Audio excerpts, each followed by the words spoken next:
esta es una tarde un poco triste para mí, no porque hable Antonio Piñero, sino porque es la última sesión.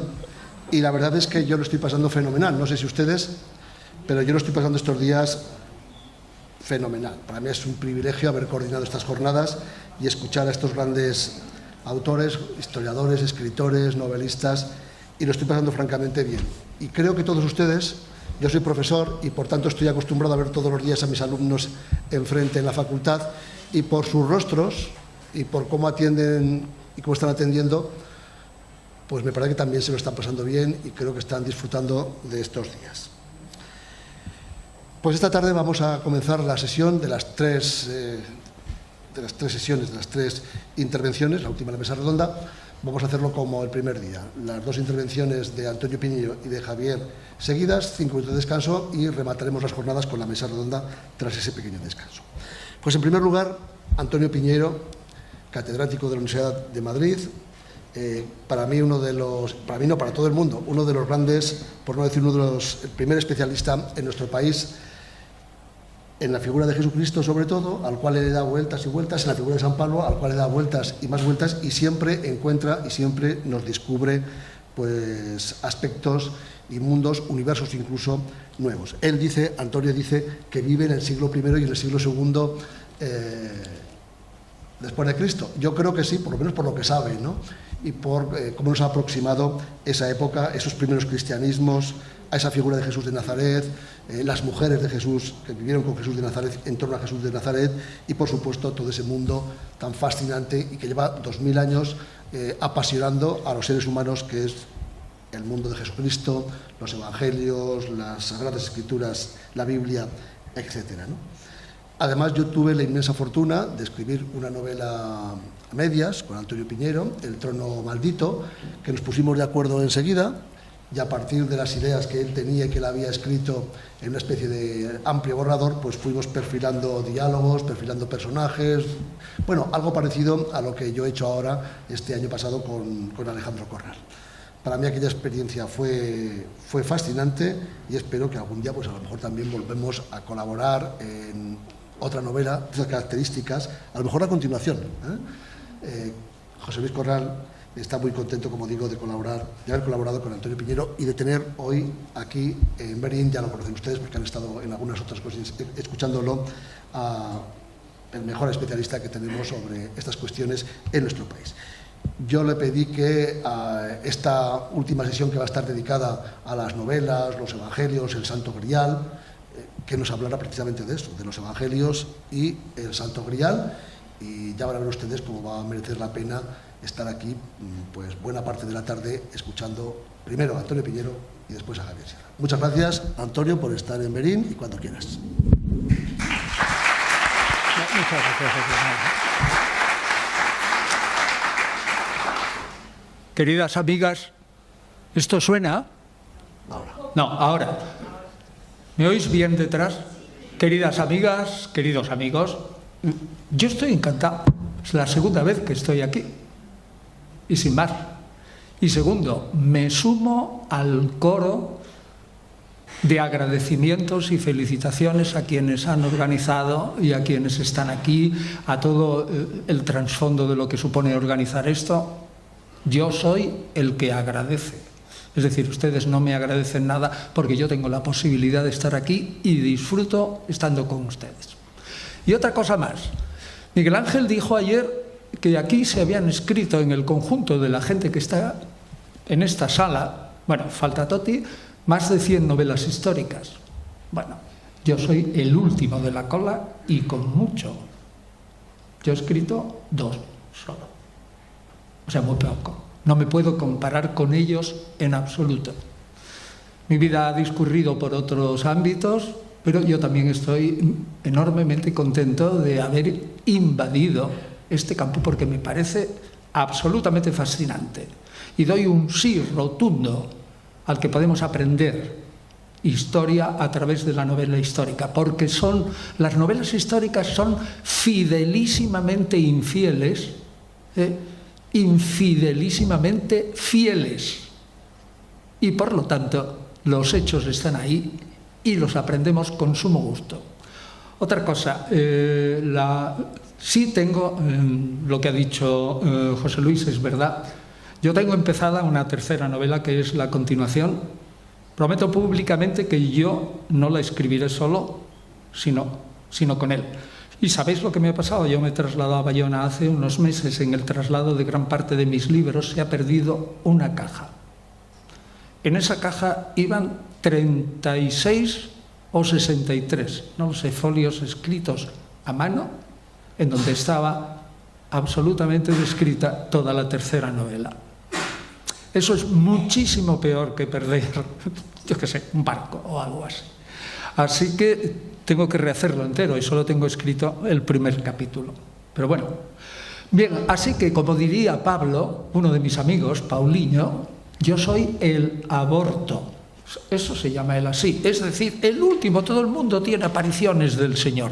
Ya han escrito novelas estupendas. Yo he sido el último y solo he tenido un poquito. Y dice en 1 Corintios 15, 5, y el último, a mí, como un aborto, se me apareció el Señor y pertenezco al grupo de los apóstoles. Los apóstoles son ellos, yo voy a la cola. Dice Virgilio, no todos podemos todas las cosas. Y yo lo tengo muy claro. Mi talento no va por aquí y yo no soy de la talla de esta gente en el plan literario, porque todos ellos tienen en el fondo un alma de poeta y yo no la tengo. Soy más bien, digamos, un explicador o un retor, un retórico, pero no soy poeta y ellos lo son. Y otra cosa, vamos a hacer de malos. Yo soy el malo de esta película. Tengo que criticar a la inmensa legión de gente que ha escrito sobre el Santo Grial creyendo que estaban distribuyendo moneda auténtica, pero es mercancía adulterada, es falsa. No puedo decir eso de Javier Sierra. Si ustedes han leído su novela, que yo la he leído, primero la compró enseguida mi mujer, se lo dije a él, luego la leí yo. A mí me gustó muchísimo y Javier Sierra no entra dentro de mi crítica en absoluto. Mantiene, como lo dirá él, una posición absolutamente perspicaz en el sentido de que duda escépticamente de la posible verdad del Santo Grial, pone las cosas en su sitio, pero sí hace una cosa muy buena en la que yo también insistiré, es que la verdad se fabrica para nosotros. En historia antigua no existe una verdad, bueno, no existe nunca, pero en historia antigua mucho menos. Y nosotros construimos simplemente hipótesis plausibles de aquello que podría ser. Entonces, en un temperamento poético y literario, evidentemente tiene que poner entre paréntesis la verdad histórica e ir a aquello que puede iluminar nuestras vidas. Por eso es un fuego iluminador, aunque sea misterioso e invisible. Y yo creo que ese planteamiento es el correcto. Así que en eso coincidimos Javier y yo, y me parece que es estupendo. Y las ideas, es decir, yo he ido por mi cuenta y él ha ido por la suya, aunque probablemente también haya habido alguna influencia mutua. Bien, José Luis Corral ha dicho bien claro que todos los textos son mentirosos. En líneas generales, los de las crónicas medievales sí. Sin embargo, el Nuevo Testamento, que es nuestra única fuente para acceder a Jesús, única. Los apócrifos en absoluto no. Es un libro que podría calificarse de mentiroso porque vamos a hacer una crítica y vamos a llegar a un supuesto distinto. Pero no son mentirosos, son gente que están totalmente convencidos, como diré luego, de que el fin del mundo llega dentro de 10 minutos y que han pensado interiormente, simbólicamente, han repensado y han reinterpretado a Jesús. ¿Será o no será verdadera esa reinterpretación? Pero esa gente no mentían porque daban la vida por aquello que habían escrito y habían dicho. Y un individuo que da la vida por lo que ha escrito no es mentiroso. ¿Está claro? Analizaremos los textos del Nuevo Testamento desde la crítica histórica, pero de ningún modo yo diría que esos textos son mentirosos. No lo son.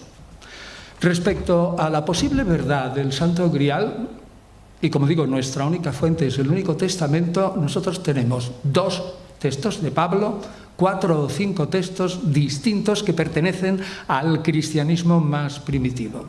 Y los pasajes que intervienen en la fundamentación del Santo Grial son 3: la lanzada en el costado, según el Evangelio de Juan; la concepción del fin del mundo y del reino de Dios en Jesús; y la posible institución de la Eucaristía.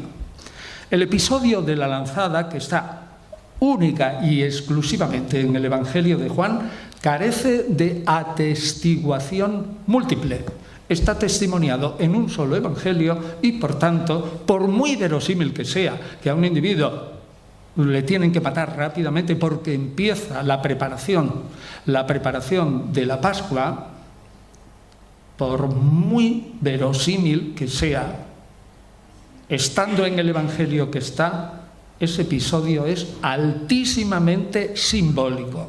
Y por lo tanto, que salga agua y sangre no significa, dentro del marco simbólico del Evangelio, otra cosa que del corazón de Jesús, del costado de Jesús, emana la sabiduría divina, la gnosis, el conocimiento, y nada más. Segundo, el concepto del fin del mundo está unido en Jesús íntimamente el reino de Dios. Jesús nunca explica el reino de Dios, pero sabemos, lean en casa Marcos 10:30, que Jesús distingue 2 fases claramente. Una, en esta tierra donde tendremos, los que entremos, dice él, en el reino de Dios, 100 casas, 100 hermanos, 100 tierras, 100 madres, todo 100, multiplicado por 100. Y después la vida eterna. La primera fase es aquí, en Israel, dice él, aquí, en la tierra. Y su símbolo es un banquete, estar bien. El reino de Dios será una jauja feliz y políticamente Israel será el que mande sobre todas las naciones. Además, inmediatamente después vendrá la segunda fase del reino. La primera fase es absolutamente material y limitada. Luego vendrá una fase ilimitada y esa fase es la que está dicha claramente en Marcos, en el Evangelio de Marcos capítulo 14, cuando el Jesús de Marcos dice claramente, sospecha que le van a matar, y dice: he aquí que tengo una copa de vino, yo no beberé más de esto hasta que lo beba de nuevo en el reino de Dios. Pues bien, un señor que está totalmente convencido que el reino de Dios viene dentro de 10 minutos y con ello el fin del mundo presente, no tiene el menor interés en conservar ninguna copa, ni los discípulos tampoco. Y si ustedes estudian bien el texto griego de Marcos, que es posterior a Pablo en 30 años, si estudian el texto de Marcos, verán que a Jesús le ofrecen una copa cualquiera y luego se la reparten entre todos. Una copa cualquiera. Es decir, quiero decir con esto que, en principio, el fin del mundo inminente y la concepción del reino hacen muy inverosímil que Jesús hubiera pensado en algo así, como que en la posteridad alguien va a estar pensando en el cáliz en el que yo he bebido esta última cena.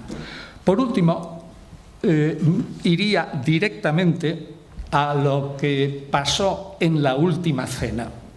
Esto es lo que yo quiero tratar más directamente. ¿Qué pasó en la última cena? Sinceramente, yo no lo sé. Ni lo sabe nadie. ¿Por qué? Porque los textos que tenemos, 2 de Pablo, y repito, hay que leer antes a Pablo, antes, y luego a los evangelios, porque los evangelios dependen de Pablo mentalmente. Y eso está comprobado por todos los comentaristas. Si leemos a Pablo, Hay una inmensa discusión entre los estudiosos y hablaré de ella ahora. Pero si leemos a los evangelios, vemos que Mateo, Marcos y Lucas van en paralelo, pero que el Evangelio de Juan no menciona para nada la institución de la Eucaristía, aunque alguno me podrá decir que en el capítulo 6, al final, en los versículos 50 en adelante, hay clarísimas alusiones al pan de vida, pero no hay institución.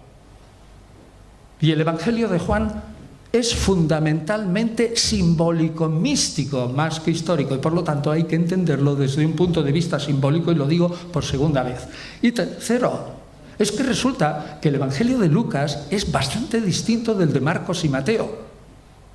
No coinciden entre sí. Tercer argumento. Tenemos otros dos testimonios que son muy cercanos, relativamente cercanos a Jesús. Bueno, ¿qué es relativamente cercano? Si Jesús muere en el año 30 y si Pablo escribe 1 Tesalonicenses en el 51 y 1 Corintios, que es lo que leeré después, en torno al 56-58, han pasado un montón de años, casi 30. Y si resulta que viene luego Marcos y escribe en el 70, han pasado más de 40 años, 70, 75, han pasado más de 40 años después de la muerte de Jesús. Ahora, imagínense qué tradición fiel pueden ustedes, por mucha memoria que tengan, por muchas hojas volantes que se hayan escrito sobre dichos y hechos de Jesús, si usted escribe una biografía de un personaje que conoce perfectamente 40 años después, cuando no hay archivos, no hay periódicos, no hay televisión y no hay radio. Eso es lo que pasa. Tanto Pablo como los evangelios son repensaciones de Jesús, reinterpretaciones de Jesús. Y esto insistiré hasta que se les meta dentro. Segundo, otros escritos fuera de los evangelios y de Pablo que no son del Nuevo Testamento, otro escrito propiamente es la Didaché, doctrina de los 12 apóstoles. Ahí hay una Eucaristía. Y resulta que nada menciona la institución de la Eucaristía. Y eso, vamos, ahí no puedes. Si tuviéramos ese documento, doctrina de los 12 apóstoles, jamás estaríamos celebrando la misa. Y eso se ve conformado por un ambiente judeocristiano. La doctrina de los 12 apóstoles no depende probablemente del pensamiento directo de Pablo, sino del pensamiento de los judíos. Se llama judeocristianismo aquellos judíos que creen en el Mesías, simplemente, pero son judíos. Son judíos profundamente. Pues bien, repito, en la Didaché, doctrina de los 12 apóstoles, no hay mención alguna de la Eucaristía. Y por último, lo dejo voluntariamente, en los Hechos de Apóstoles, Hechos de los Apóstoles está mal traducido. Es en realidad Hechos de Apóstoles. En los Hechos de Apóstoles hay 3-4 menciones a la fracción del pan. Pero de ninguna manera, si tuviéramos solo esa presunta parte, segunda parte del Evangelio de Lucas, que pueden ser los Hechos de los Apóstoles, y sobre lo que se discute enormemente entre los estudiosos, les diría que si tuviéramos exclusivamente los Hechos de los Apóstoles, que son nuestra única fuente, aparte de Pablo, para la institución de la Eucaristía, jamás estaríamos celebrando la misa. Simplemente lo que haríamos sería hacer una comida en común, partir el pan y comerlo en memoria de él. Bueno, entonces, ¿cuál es digamos, que sí que podemos saber de la Eucaristía? Algo, o por lo menos algo que es negativo. ¿Fue la Eucaristía una cena pascual? En la inmensa mayoría, opinión incluso de los teólogos católicos, la respuesta es no, no fue una cena pascual. Por favor, ¿cómo se atreve usted a decir no si Marcos claramente y Lucas dice, oh, con gran ánimo y con gran deseo he deseado celebrar esta Pascua? con vosotros. Y lo dice claramente. Y Marcos, el Evangelio de Marcos, su marco es de una cena pascual. Pero ¿por qué los estudiosos dicen que la última cena no fue una cena pascual? Pues por diversas razones que ustedes ponderarán y que yo voy a toda velocidad diciéndolo. Primero, porque la fecha de la celebración es un jueves, según los evangelios. Pablo no da ninguna. Luego leeremos el texto de Pablo. Y ese año, el 30, o independientemente el 33, como Jesús murió en viernes, y ese era el comienzo por la tarde de la preparación de la Pascua, resulta que la Pascua empezaba un sábado por la tarde. Por lo tanto, Jesús no pudo, siendo un judío, como era piadoso y practicante, adelantar 2 días la fecha de la Pascua. Eso es imposible. Segundo, porque faltan las características esenciales de una cena de Pascua. No hay cordero, no hay hierbas amargas y no hay nada del orden de la cena que está registrado en la Misná. La Misná es el primer corpus de comentario a textos de la Biblia hecho por rabinos famosos en el 220, pero recoge todo lo que había en tiempo de Jesús ya. Y tenemos un seder, un orden de la cena de Pascua que sigue vigente hasta hoy. Pues bien, ese orden no aparece ni por pintura, ni en Pablo, ni en los evangelistas. Tercer argumento, el orden de los elementos principales, que es el pan y el vino, es a la inversa. La cena pascual comienza siempre con vino y el pan viene mucho más tarde. Y aquí, sin embargo, es al revés. Empieza el pan y el vino, como ocurre con las comidas de la época griega del entorno. Entonces, alguien puede preguntar, ¿por qué dice el Evangelio de Marcos y Lucas, como he afirmado antes, que la última cena fue una cena pascual? Y esto es importantísimo para lo del Santo Grial. ¿Por qué dice que fue una cena pascual? Pues ¿saben por qué? Porque 20 o 30 años el maestro espiritual de Marcos y de Mateo y de Lucas e incluso de Juan, que es Pablo de Tarso, escribe en 1 Corintios 5:7 la siguiente frase: Cristo, nuestra Pascua, ha sido inmolado. Cristo, nuestra Pascua, ha sido inmolado. Y a partir de esa frase se repiensa, y una última cena, que probabilísimamente fue una cena de despedida. Jesús no era un tonto, ni mucho menos, era un hombre muy inteligente y sabía que se había metido en la boca del lobo. Y por lo tanto que lo iban a matar como a todos los profetas. No es extraño que tuviera una cena de despedida y que dijera, pronto, probablemente yo moriré el primero, pero pronto se inaugurará el reino de Dios y entonces beberé de nuevo el fruto de la vid.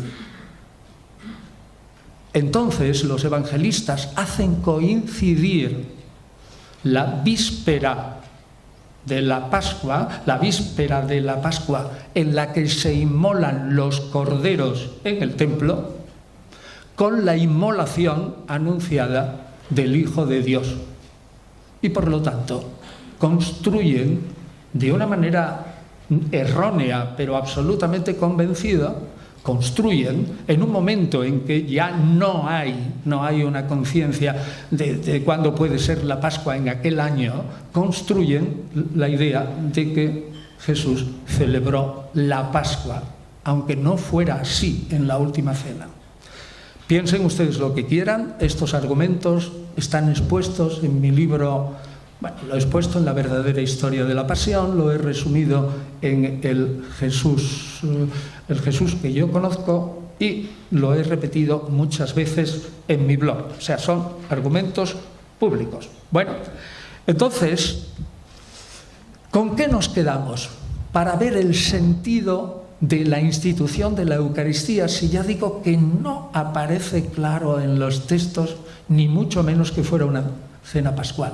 Pues nos debemos de quedar con los dos primeros textos que nos proporciona la historia, a los que someteremos a crítica. O mejor, primero los explicamos y luego a crítica. El primer texto está en el capítulo 10 de 1 Corintios, y lo leeré. 16, aunque podría citarlo sin duda alguna de memoria, pero no me da la gana porque es muchísimo mejor que el que lo lea. El cáliz de bendición que bendecimos no es participación de la sangre de Cristo. Métanse estas palabras dentro. No es participación de la sangre de Cristo. Y el pan que partimos, ese pan, no es participación del cuerpo de Cristo, porque uno solo es el pan, un solo cuerpo. Somos nosotros los muchos. Todos, en efecto, participamos de un solo pan. Aquí no dice nada de una institución de la Eucaristía. Y un poquito más tarde, en el capítulo 11, el siguiente, en el versículo 23, está el texto famoso sujeto a discusión. Yo, en efecto, recibí del Señor y os transmito a vosotros que el Señor Jesús, es decir, está hablando del Jesús resucitado, al que llama Señor, en absoluto. Y el Señor en absoluto en el judaísmo es Yahvé. Es decir, está Pablo poniendo ya al resucitado, si no igual, al menos casi en el mismo nivel que Yahvé. Yo recibí, y esto también es importante para mi argumentación que viene ahora, yo recibí del Señor lo que yo ahora os transmito, a saber, que en la noche en la que era entregado, tomó pan y después de dar gracias lo partió y dijo, esto es mi cuerpo por vosotros. Haced esto en conmemoración mía. Me he saltado la palabra dado por vosotros porque no aparece en todos los manuscritos. Y asimismo, el cáliz. Algunos manuscritos añaden tomó el cáliz. Después de cenar y dijo, este cáliz es la nueva alianza con mi sangre. Haced esto cuantas veces bebáis en conmemoración mía. Ustedes entienden perfectamente estas palabras porque están en correctísimo castellano. Sin embargo, Pablo escribe hace 2000 años. Y aunque entendamos perfectamente el castellano, sin embargo, a veces no podemos entender profundamente cuál es su pensamiento. Lo digo brevemente. Uno, e importante, yo recibí del Señor directamente. ¿Qué significa yo recibí del Señor? Pues significa, y lo sabemos por Gálatas y por 2 Corintios 12, que este Señor era un visionario y que tenía continuas visiones y que dice claramente en Gálatas que Él ha recibido su evangelio no de carne ni de sangre, sino de una revelación directa del Padre. Entonces, yo recibí del Señor, insisto, porque esto no es doctrina común, significa una revelación directa del Señor absoluto, casi como Yahvé a Pablo. Segundo, no dice en ninguna parte que fuera una cena pascual. Tercero, el orden, lo mismo que en los evangelios, es distinto. No vino y pan, sino pan y vino. 4. Pablo está indicando continuamente que es un símbolo y una participación simbólica de un Señor cuyo cuerpo es espiritual. ¿Cómo se va a comer un judío del siglo I un cuerpo espiritual que está ya en el cielo y que es igual a Yahvé? Pero sí que puede participar simbólicamente de lo que ese cuerpo espiritual significa, puesto que es el Mesías, el Redentor, el individuo designado por Dios para la salvación del género humano. Criticaremos luego a ver si este pensamiento es judío o es griego. Pero esto es lo que dice Pablo. Y 5, la sangre va a ser derramada, cierto. Presume Pablo que Jesús está intuyendo su muerte, pero él ya lo sabe. Y funda una alianza. Esa alianza es la misma que dice Jeremías 31:31. Es una alianza judía, la nueva alianza, totalmente nueva, como criticaremos luego. Es imposible una nueva alianza en un individuo un jueves que hace esta cena si el domingo se presentó como el Mesías de Israel, el Mesías Rey, en el Domingo de Ramos. Y si ese mismo día, según el Evangelio de Marcos, o al día siguiente, según el Evangelio de Mateo y Lucas, purificó el templo de tal manera que justificó que ese templo solo había que purificarlo para que funcionara bien. Un individuo no se puede comportar como un judío y declararse rey de los judíos e inmediatamente después aniquilar todo lo que ha dicho y entender de una manera absolutamente nueva una nueva alianza. ¿Saben lo que significaría una nueva alianza? Pues aniquilar al pueblo judío como poseedor de la alianza de Dios con Abraham. Significa aniquilar al templo y significa fundar una nueva religión. Eso es imposible en el Jesús histórico. Esa ceremonia ha de repetirse litúrgicamente. 5. Esa conmemoración es importante hacerla bien porque hay una participación espiritual con un ser celeste y dice Pablo, claramente, no lo he leído aquí, pero lo dice en la continuación. Y así como vosotros lo hacéis mal porque estáis mezclando una comida sagrada con otra, muchos de vosotros se enferman y mueren. Pablo afirma rotundamente que la participación es tan importante que como participes mal, puedes enfermar y morir. Es decir, es una cosa absolutamente seria. Y finalmente, en el segundo texto, el que he leído antes, en el que habla de que partimos un solo pan, acaba diciendo, si tú partes ese pan, que simbólicamente se sobreentiende, es el cuerpo del Mesías, y luego te vas a una comida de otros dioses, estamos en Corinto, una comida, por ejemplo, presidida por Anubis, perfectamente, o por Hermes. Te haces uno con Anubis o con Hermes. Entonces, si te haces uno con alguien que nosotros consideramos que son demonios, Anubis existe, pero es un demonio, dice Pablo. Hermes existe, pero es un diablo, es un demonio. Si te haces uno con ellos participando de la mesa, ¿cómo luego vas a participar de la mesa del Salvador? Por lo tanto, no es extraño que te mueras, o una cosa u otra.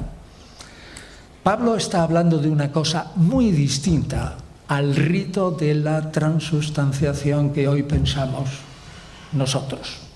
Y voy a ir directos ahora ya, después de lo que dice Pablo, al argumento fundamental, que es doble. 1. ¿Por qué existe una discusión entre católicos, protestantes e independientes en afirmar que Pablo ha recibido una revelación, pero que esa revelación no viene directamente del Señor, sino que el Señor le está transmitiendo una tradición que ya se ha formado en la Iglesia? Repito esto.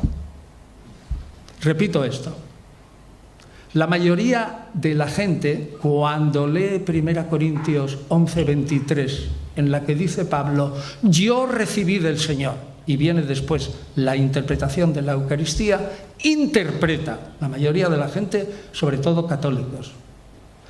Lo que recibe Pablo del Señor puede ser una visión, pero lo que transmite el Señor es una tradición ya comunitaria.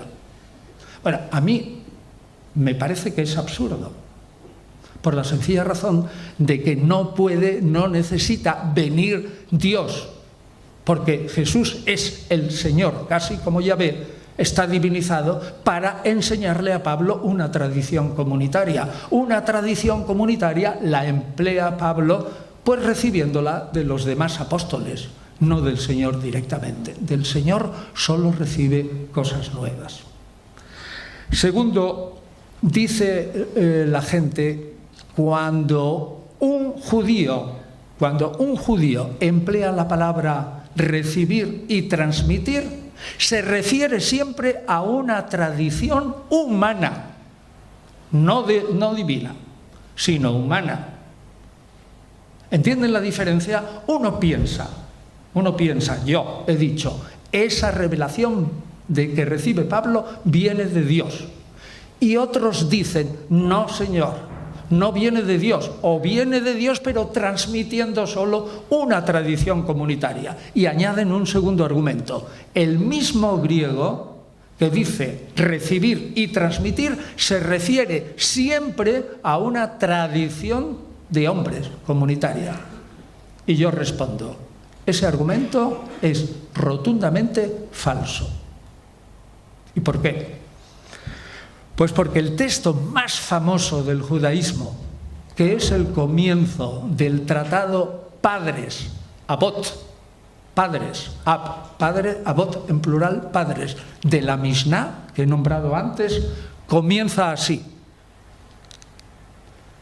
Moisés recibió la ley del Sinaí, es decir, de Dios, y la transmitió a Josué, y Josué a los ancianos a los profetas a los hombres de la gran asamblea, es decir, 120 miembros que estaban en el exilio de Babilonia, y de ahí a los escribas hasta nosotros. Hace 12 siglos. Repito, Moisés recibió la ley del Sinaí y la transmitió a Josué y Josué a los ancianos. ¿Hay alguno en esta sala que se atreva a decir que este texto está afirmando que la palabra recibir y transmitir se refiere siempre a una tradición comunitaria que se ha formado ya, que es una tradición de la institución de la Eucaristía, es una tradición comunitaria recibida de Jesús? Es, por lo tanto, una tradición de hombres. ¿Alguno de ustedes se atreve a decir, insisto, en que Moisés recibió la ley del Sinaí y Moisés la transmitió a Josué? ¿Está recibiendo una tradición comunitaria? De ningún modo. Luego, si Moisés pudo recibir directamente una tradición de Dios y transmitirla, recibir y transmitir, del mismo modo Pablo puede recibir del Señor, que es el representante de Yahvé, una tradición comunitaria y no comunitaria, es decir, directamente de Jesús, y transmitirla. A esto añadimos el argumento, no, me faltan 10, no 5. No, porque tengo el reloj aquí delante. Siento contradecir al jefe de la mesa. ¿Me perdonas? No. Pero el público sí. Vamos a ver, he dicho antes, un judío puede presentarse como el Mesías el domingo de Ramos y el jueves instituir un nuevo culto. Eso es imposible. El nuevo culto supone, uno, liquidar el valor del templo. Si se interpreta la nueva alianza, como dicen los evangelistas, en favor de la remisión de los pecados de todos, el templo, cuya misión es purificar los pecados de la comunidad y las lacras que esos pecados manchan al templo, se va al garete y explota.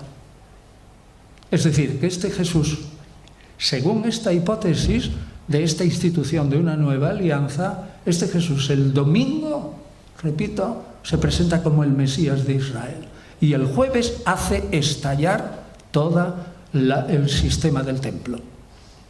Y por último, antes de ir a las conclusiones,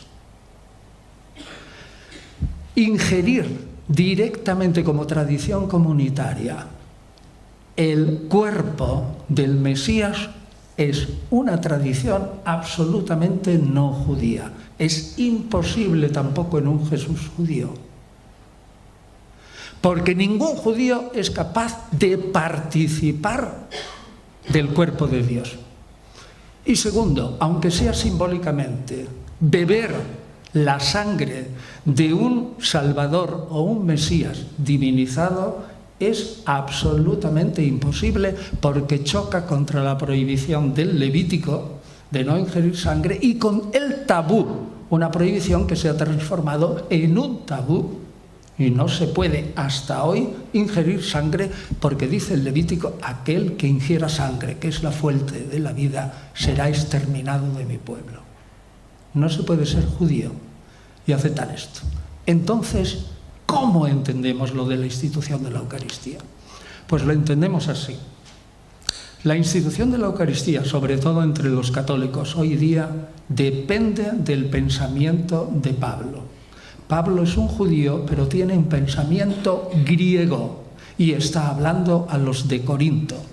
Los de Corinto son gente que son ex-paganos, que antes participaban de las comidas de los dioses y se sentían unos con la divinidad. Y a ellos les dice, este Señor resucitado, ya que vosotros sois paganos y no podéis participar del templo, creéis en el Mesías, vais a salvaros, pero al fin y al cabo seguís siendo paganos, no estáis circuncidados, tenéis un complemento maravilloso.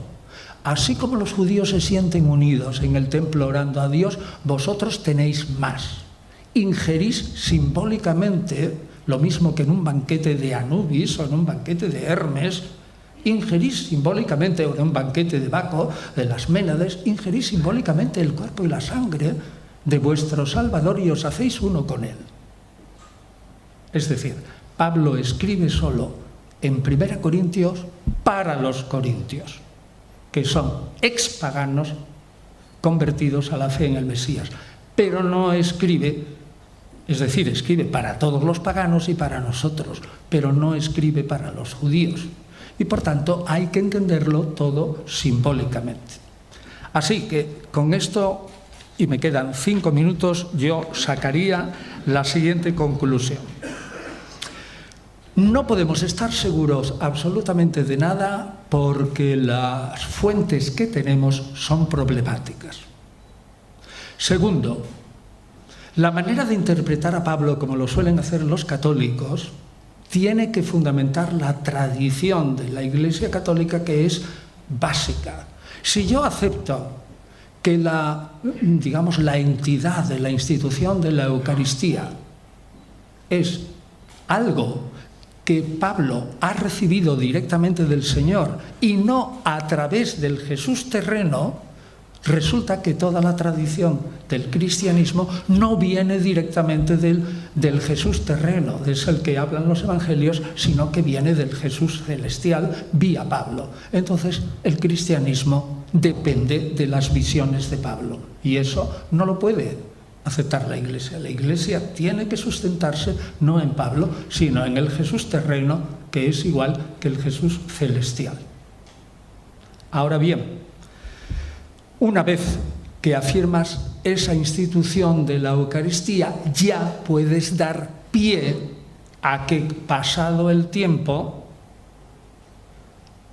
cuando se retrasa continuamente la venida del reino de Dios, cuando el fin del mundo no llega, que haya gentes que diga, bueno, algo ocurrió ahí, tal como lo parece decir Pablo. Eso es una nueva alianza, es una comunión. Busquemos el cáliz en el que se bebió ese vino.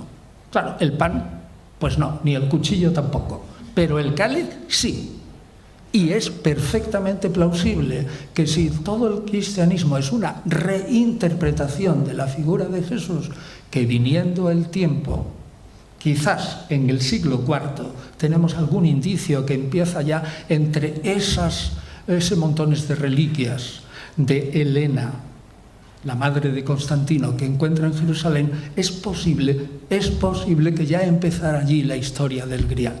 Y no es nada extraño que a partir del siglo XI o XII, como lo explica perfectamente Javier en su novela, se forme a base de von Eschenbach y de Chrétien de Troyes, Cristiano de Troyes, la leyenda a partir del siglo XII de la búsqueda del Santo Grial, y ya es posible que el inicio de esas leyendas no esté en la brumosa corte del rey Arturo, sino que se hubiera formado en una zona cerca de Gerona donde Moisés de León escribió el Zohar, que es la base de la Cábala. Todo encaja muy bien si el Santo Grial nace en esa zona de los Pirineos en donde estaba un ambiente judío en el siglo XII vivísimo y donde nace verdaderamente la Cábala moderna, aunque luego sean Luria y otros más los no sefardíes, sino judíos alemanes los que robustezcan la Cábala. Pero la Cábala nació en España y nació en ese mismo sitio. Todo puede encajar. Y es perfectamente legítimo el que, si no estamos seguros, del mismo modo que los cristianos repensaron a su Jesús, ustedes repiensen al suyo y a su Cristo. Es perfectamente legítimo y estaría en la tradición del cristianismo. Y por eso el Grial es perfectamente legítimo que se busque si se sabe perfectamente que se está buscando una reinterpretación, que es un símbolo, pero no una cosa real, porque nadie tenía interés en aquella época en que ese cáliz se conservara y no había condiciones para ello. Gracias. 25.